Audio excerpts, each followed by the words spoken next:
Hello and welcome once again. Thank you for joining us for Chamber Momentum. My name is Mo Beliveau. I'm the Executive Director of the East Hampton Chamber of Commerce, and I am very excited today to have with us Wendy McGannon of McGannon Fitness and Nutrition. Yes. Very excited. I've been looking forward to this for quite some time, having a conversation with you about who you are, what you do, and what motivates you. So let's start off with, who are you, Wendy? Who are you? Great question. Thanks for having me, by the way, also.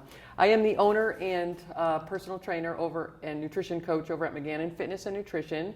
I have been over at the Red Rock shops for about 4 years. I've been in business about 6 years. And I am a mid-career changer who found my passion for helping people to get into better shape, learn how to navigate through the crazy maze of dieting, nutrition, what is healthy eating, how do I exercise properly, how do I stay healthy as I age. So I work with men, women, probably young clients now are age 40s, all the way through 70s, and help people really figure out how to stay healthy and live their lives better so that they can play with their grandchildren, they can live their lives, you know, in healthier fashion, feeling good about their bodies and their health. Okay. So you say that it was a midlife career change for you. Tell me a little bit more about that. Where were you, and what was the aha moment when you decided to make a shift? I spent about 11 years working for DCF, and a really difficult job, very, very good job, valuable job in terms of helping families and children, but I just kind of got burnt out after about 11 years and went back to school, got my master's in school counseling, and decided during my internship there that it was just too closely related. I didn't want to be a school counselor, was a single mom at the time, needed a job that was going to pay my bills, support my son, and so I completed my doctorate program in research methods, got a great job at UMass Amherst as a research assistant, completely supportive environment, great pay, great benefits, and I hated it. I sat at a desk all day long, no matter, you know, I jog at lunch, take my breaks, and it killed my body sitting at a desk all day long. So when I went out on my jogs every day at lunch, I would try to figure out, what do I want to be when I grow up? Right. What do I want to do? It's kind of like the lottery question. If you could do anything, you knew you wouldn't fail. Right. What would you do? And I decided I wanted to learn how to fix my own body so that my neck didn't hurt all the time. My shoulders weren't tense. My lower back didn't hurt. Because I did the chiropractic, I did the massage, I did the acupuncture, the physical therapy, and my body still hurt all the time. So I decided to become a personal trainer while I was still there. Did learn how to strengthen the muscles that I needed. The core strength is gigantic. It's huge for people with the lower back pain. I don't have lower back pain anymore. The stretches and body awareness for the neck and shoulders is also huge. 90% of the people that walk through my door do this, you know, when they move, or their back hurts because they don't have core strength. So transitioned out of that research methods job into full-time personal training 6 months later, and added the nutrition coaching piece. It took me about 2 years to decipher through all of the chaos of the nutrition to find a program I really believe in that's super healthy for people, and helps them to understand, you know, how to eat healthy without dieting. Right. I can relate to your story. Prior to coming to the chamber, I was a massage therapist. I had been doing that for about 20 years in private practice. So coming from a former corporate life, the first part of my life, so I can totally relate to that. And I'm very excited about you're talking about, you know, people walking around like this. So I can relate to that completely. So now you started off with fitness training and strength building and that arena of health, and then you gradually went into the nutrition piece, or added the nutrition coaching to it. When I first started as the trainer, I had a couple of clients, you know, the family members that always will help us out, a couple people from work. And the biggest thing that I was doing was the boot camps at the time. So I would get up in the morning, go over to the Norris School, have my crew of people working out in the, you know, doing their boot camp workout. Right. And 6 months later, these women are working super hard. They're sweating, they're lifting weights, they're Getting doing all strong. sorts of things, yes, and they're not losing weight because they're not changing the way that they eat. And so then it clicked for me that exercise obviously is not enough. It's got to be the combination of the the two. exercise and the nutrition together to really help people to get healthy. So do you have, because you have these two different aspects of driving you towards the same goal for your clients, do you have two separate philosophies? Do you approach your exercise from a different perspective as you do your nutrition, or do you have a holistic It's very holistic. approach? It's not different philosophies. What I encourage people to do is to combine proper eating with moderate exercise. And moderate is the key word here. Most people do not, they are all or they're nothing. No, it's hard. It's Yep. hard to get It very much is. that balance, and it's hard to not get caught up in that perpetual, I need to be on a diet, as opposed to, you're talking about a lifestyle. Absolutely. And as far as nutrition is as a passion of mine, I can always do better, but I try to do better every day. And it's medicine. Your food is medicine. You take it three really times is. a day. Or So how do you feel 5, about that? as I would propose. Okay, so then tell me about that. I think food is not only medicine, it's fuel. And I was just having a conversation with a woman this morning who said, just came back from vacation and I totally screwed up. I did great the first 2 days and then I messed up the rest. And I had her define, what does that mean? Right. And what that meant to her is that she had 2 ice cream cones and she probably had 2 cookies a day for 6 days. And to me, her portion sizes grew a little bit. So first of all, starting point, forgive yourself, move on. You didn't do anything horribly wrong.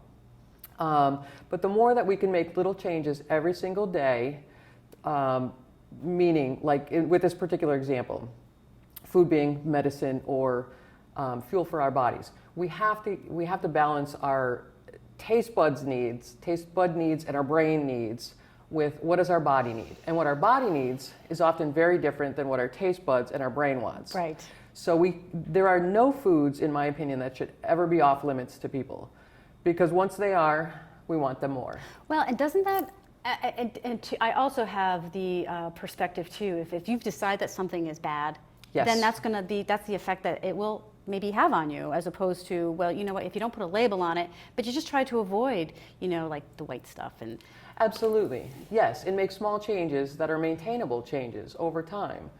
So again, back to that woman, if your cookies and your ice cream are your treats, first of all, do you need to bring those cookies on vacation? The big wide chocolate chip bucket of cookies, so to speak, Right. is awesome. They taste great, but they're horrible for us. Right. Would the kids suffer if they didn't have them? No, was her answer. And then she wouldn't be tempted by them. Go out for the ice cream a couple of times and let go of the other. Because as we take away some of that less healthy, white floury, white sugary food, and we replace that dessert with fresh fruit and other things that the kids, the adults, our brains actually start to enjoy, we look forward to the healthier foods. right. I hate vegetables.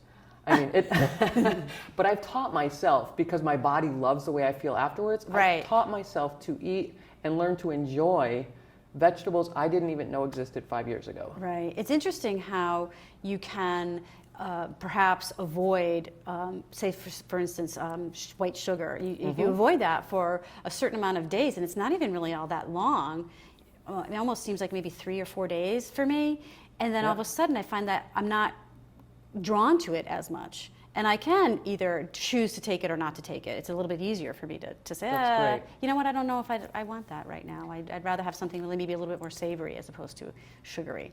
Yeah, that is great. And our body does get accustomed to whatever we're putting into it on a regular basis.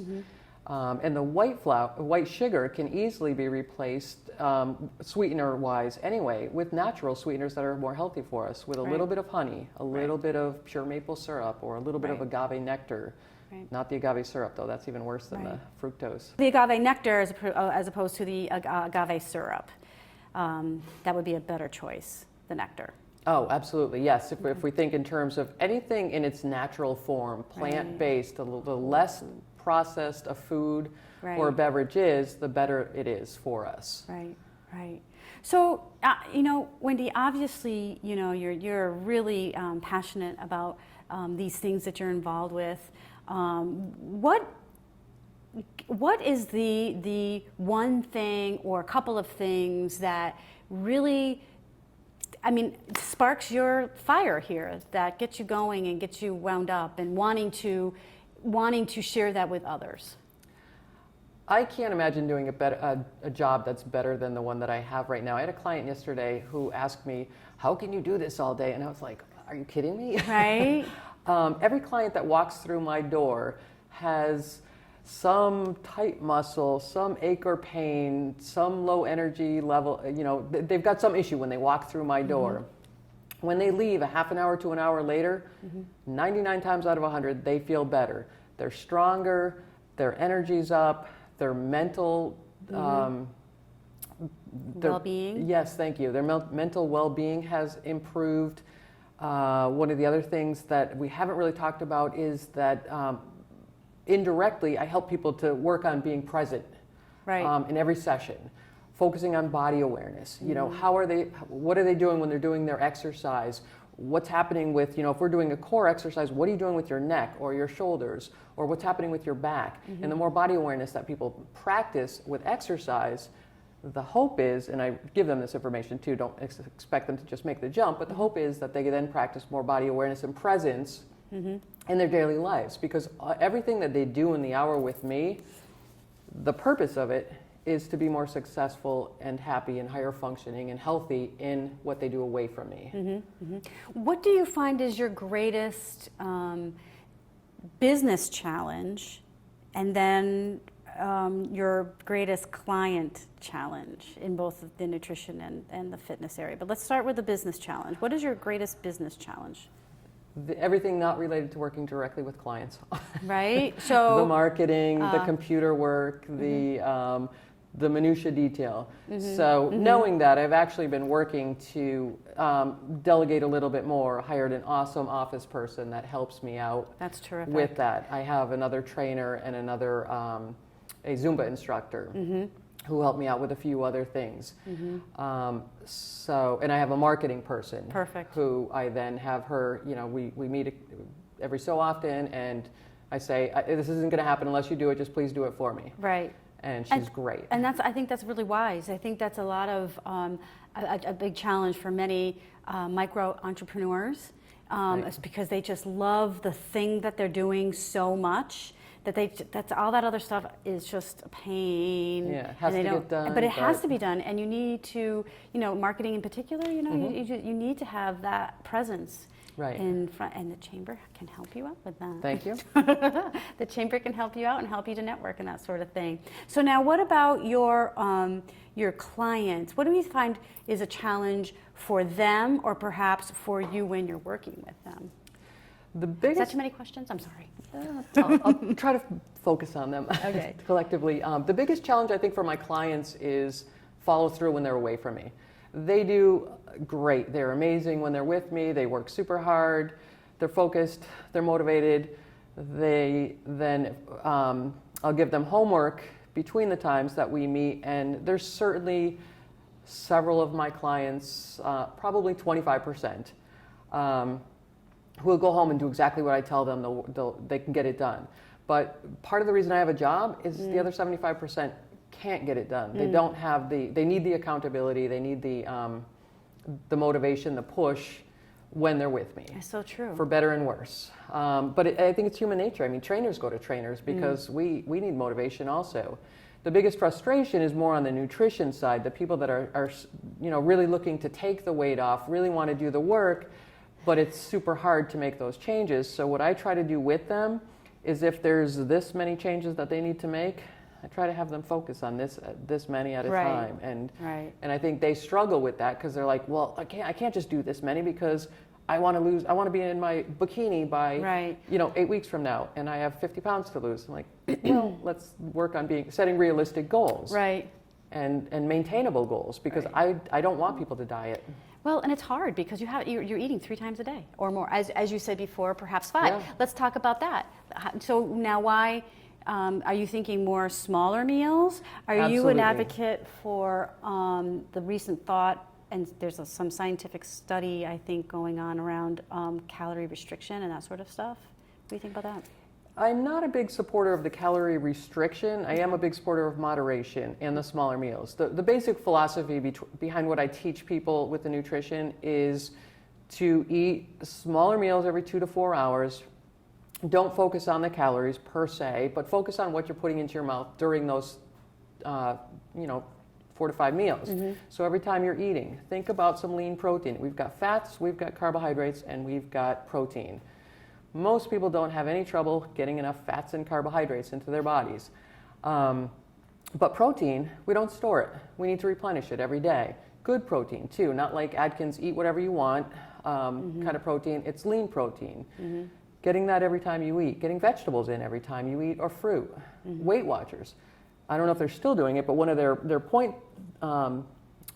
things was that they would say no points for fruits and vegetables. They're free for all. You can have as many as you want, unless they were certain things like the potato or whatever, which was great because fruit especially, people say, oh, I can't have that because there's too much sugar in that, or there's too many calories in that. So letting go of the calories and just eating your meals every time, protein, vegetables and fruit, and a higher ratio of vegetables to fruit because they do have fewer calories, they do have less sugar in them. Eating less of the carbohydrates, especially the processed kinds. And people don't understand either. I was at the hospital with my mom yesterday, and the nurses were arguing about the salad one was eating because other one's like, that's just carbohydrates anyways. Well, sure, it's carbohydrates, but it's very small amount of carbohydrates in a leafy green vegetable. Compared to a bagel. And it is fantastic carbohydrates. That's the kind of carbs we want. We want carbs from fruits and vegetables, not from the pizza, the bagels, the processed potato chips and all the rest of that stuff. Those are treats if you want them, earn them. Exercise first, increase your metabolism, and then have a smaller portion, and preferably the less processed kind is going to be better for you. And there's 5 habits, those are 4 of which of them, the 5th one does not make sense to most people, which is to eat more healthy fats. We all get so many saturated fats into our diet, but the unsaturated fats actually burn body fat, help us to increase our metabolism, and people are like, well, there's too many calories in those. Right. It's the oils, the nuts, the avocado, the salmon. And there's a certain amount of fat that our body requires Absolutely. for physiological functions. Yes, so very much so. We get really terrified. Brain functioning. Yeah, right. Yeah. All right, so Wendy, so what is it about you and your business that do you feel sets you apart from others who might be doing the same type of work? Well, what I've found in the years that I've been doing it, I think, is the clientele that comes to me are probably 75% women. They are mostly women going through menopause or already through menopause. They want to learn how to have exercises that are safe for them. They want to learn how to eat moderately. But honestly, 50% or more of my women love their wine. They're not giving it up, and wine's great for us. I want to teach them how to just have a little bit more moderation with it. And they're there for the relationship, quite honestly. I've gone to so many fitness conferences where they push the, large numbers, the CrossFit kind of training style. Get the lots of people in there, have a relationship with them, but just push all this stuff. And I don't want that. My clients don't want that. They want the one-on-one or the two-on-one attention where they know, I know them, I know what their body issues are, I know what their mental issues are.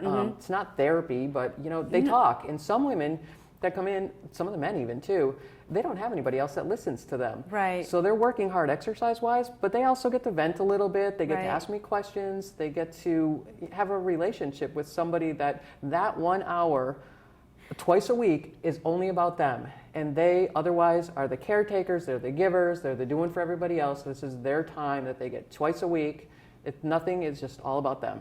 It almost seems to me like you're helping them build a relationship with exercise. So it's not... And food. And food, right. So it's not just this thing that they're doing. It's a lifestyle embracing that they're taking on and giving them to themselves. I always thought it was very interesting how when we're out and about in the world and we say, oh, well, I deserve to have a treat, and that treat is a big thing of some processed something or another, and I was always kind of backwards in my head, like that's a treat for my body, that's a treat for me. That, Right. You know, A treat for the taste buds, but otherwise, no. It's no, it so makes us, quick. It is, and It's then it so makes quick. us feel like crap. so Can I say one more thing Yes, about you your may. other question? The other thing that I really love about my work and what's really cool is those women and men that come to me and change themselves, they then take that, whether it be the food, the nutrition, or just their mental health, they take that back to their families, to their friends, to their workplace, and they help those people to start thinking about things too. I have this one woman, she's amazing. She lost 80 pounds. She started doing the mud runs. Ah. She gets people at her work Yeah. to participate in teams. right. And Well, people want to be a part of that they energy. do. Yeah. They want to be a part of that. We're doing something, and this Yeah. means something, and it's really good for me and for us. And that energy just kind of cascades out. It does. And it's really awesome. If there was one thing that you would want us to know about you that we may not know about you, what would that be? I think I recall this question from somewhere else, and I don't know that I had a good answer then either. Yeah, that's okay. One thing. I don't really know. I don't have a good Okay. answer for that. How about where can we find you? Online and in the physical world. You can find me online at McGannonFitness.com, and I am in the Red Rock Shops in Southampton, right across from Big Y. Awesome. Not to be confused with Soul Fitness, that's on the end. Okay. I'm between Ted and the Ivy. Okay, very good. Well, thank you, Wendy, for being with me today. Thank you so I much for really having me, enjoyed Mo. having you here. Thank you, everyone, for joining us. And once again, if you have any questions about the East Hampton Chamber of Commerce and are thinking of becoming a member, please give us a call. Denise and I would love to speak with you. And until next time, ciao for now.